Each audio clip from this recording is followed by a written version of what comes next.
বন্ধুরা, আমি চম্পা ব্লগ থেকে ভিডিওটি করছি। আমি চম্পা বলছি। আমার এই ভিডিওটি আপনারা দেখবেন। আজকে আমি আপনাদের সাথে আর এই কথাটি বলবো না যে আমার গাছগুলো দেখুন কত সুন্দর হয়েছে। কারণ এই 3-4 দিন অনবরত বৃষ্টির জন্য, মানে প্রচুর পরিমাণে বৃষ্টি আমাদের এখানে। কালকে রাত থেকে আবহাওয়ার পরিবর্তন, যার জন্য আমার গাছগুলো দেখুন। এই যে এই জবা ফুল গাছটা অনেক বড় বড় ফুল ফুটতো, গোলাপি কালারের। গাছটি দেখছি সকালবেলায় একদম শুকিয়ে যাচ্ছে। এই যে আমি সকালবেলায় উঠে গাছের গোড়াটাকে কিছুটা খুঁচিয়ে দিয়েছি।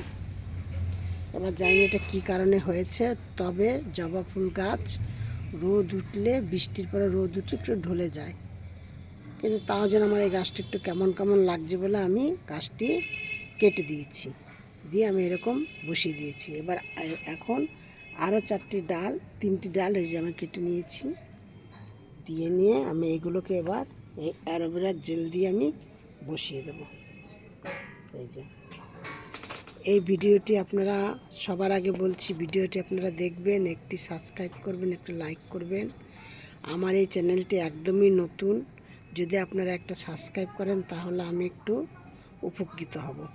বসাবেন এইভাবে, একটুখানি ওপরে ছালটাকে ছাড়িয়ে নেবেন, আর একটু এরকম অ্যাঙ্গেল করে কাটবেন, এই যে একটু বেঁকিয়ে। দেখুন আমি 3টে ডালি আমি তাই করেছি, দেখেছেন।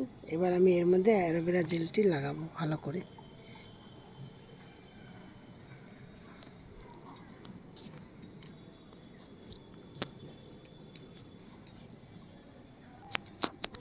অ্যালোভেরা জেলটি আমার লাগানো হয়ে গেছে। এবার আমি এই গাছটিকে এই যে এখানে আমি বসিয়ে দিচ্ছি। বসানোর সময় একটুখানি বেঁকিয়ে বসাবেন।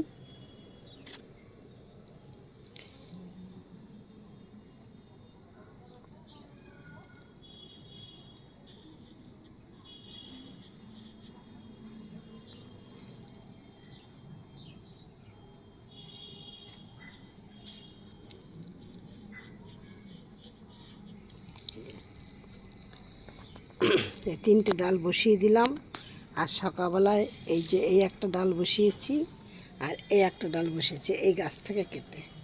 এবার দেখা যাক এই গাছের ডালগুলো কোনটা হয়। যে কোনো একটা গাছ যদি আমার লেগে যায়, আশা করি 5টা গাছের 5টা গাছই লাগবে। ডাল বসিয়েছি, কিন্তু তাও আমি বলছি, আর যদি এই গাছটা আবার ঠিক হয়ে যায় জানি না, কিন্তু এই যে গোড়াটা যে পচে গেছে, এই দেখুন গোড়াটা পচে গেছে, জানি না কি হবে। এবার বলছি, এই দেখুন আমার এই গন্ধরাজ ফুল গাছের পাতাগুলো কেমন হয়ে গেছিলো, এখন একটু একটু সাদা সাদা আছে।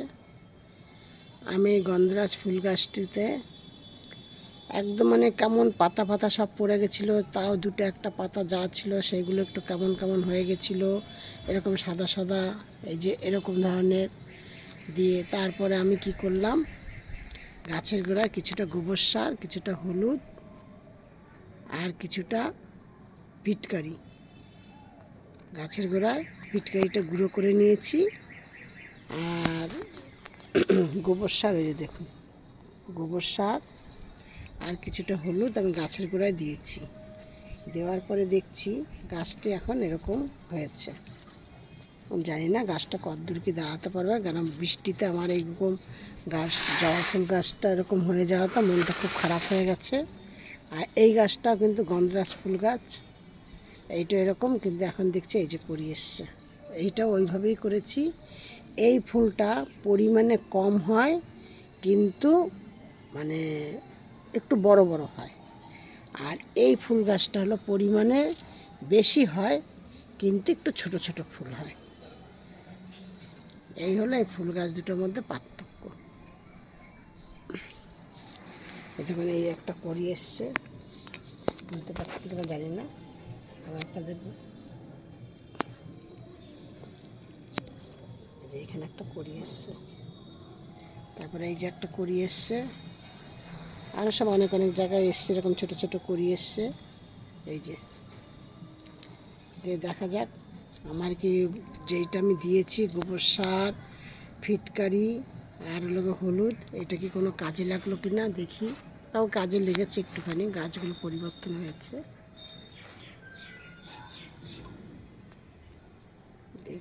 আর আমার এই জবা ফুল গাছটা এরকম হতো না, কারণ আমার জবা ফুল গাছটা যে একটা, আমার ছাদটা এতটাই ছোট, একটা কোনায় ছিল, আমি একটা বুঝতে পারিনি যে যার জন্য আমার এইরকম হয়েছে।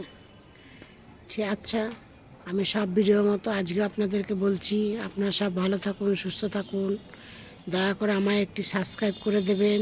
আমি হয়তো আমি নতুন চ্যানেল বলে আমি হয়তো অত ভালো করে বলতে পারি না, কিন্তু আপনারা দেখে আমাকে দয়া করে একটি সাবস্ক্রাইব করবেন, একটু লাইক করবেন।